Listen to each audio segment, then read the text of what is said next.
Hi church family, once again we're looking at the book of Jonah, and this week we're looking at Jonah 2.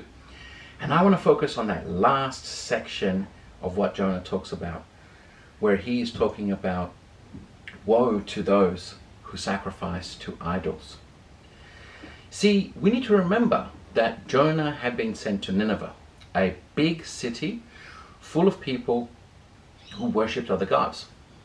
He ran away from God, and he jumped onto a ship with people who once again worshipped different gods.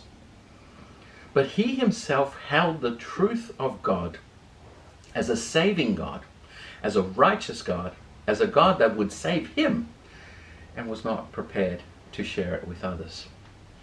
This verse highlights for me, above all else, Jonah's selfishness, where he is calling on God and reminding God that God is a God of salvation, and that God is the God whom Jonah has been sacrificing to.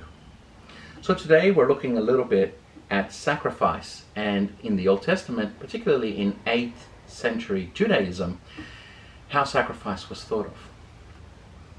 We see this theme a lot in the books of Isaiah, Jeremiah, Lamentations, and in the Minor Prophets. The idea of sin being mitigated by sacrifice is one that is throughout all of these books, especially where they are chastising Israel or where they are judging Israel's kings for committing sins. They want these kings to perform sacrifices as a form of restoring their relationship with God and the good name of Israel before God's eyes.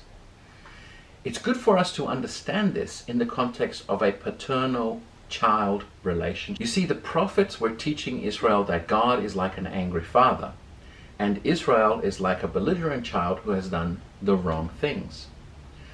Israel then has to perform acts of restitution with God to restore the balance and come back into alignment with God's will.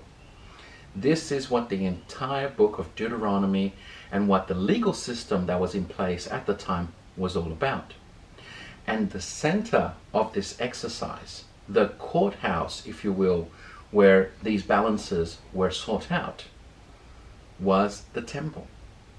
This is why Jonah talks about the temple in this instance, and remembering how he would come to the temple and perform those sacrifices, hoping that even now in this moment where he cannot go to the temple, God will remember his sacrifices. And God will then, from his salvific nature, respond to Jonah's cry and save him. Once again, if you've been watching our previous vignettes, you'll remember about the theme of Teshuvah, and you'll remember that Jonah is considering himself as being as if he were dead at this time. So this is really a last-ditch effort, a Hail Mary, if you will, crying out to the Lord that he would be saved.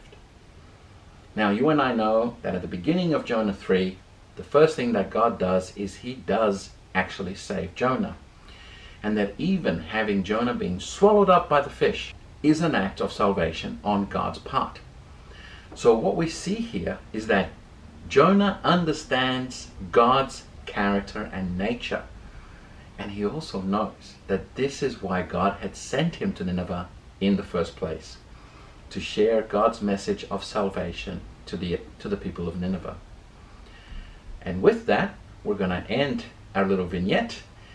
May God bless this to you this day. And as you continue your study of Jonah, please continue to reflect on how God is leading you and guiding you through this journey. Amen.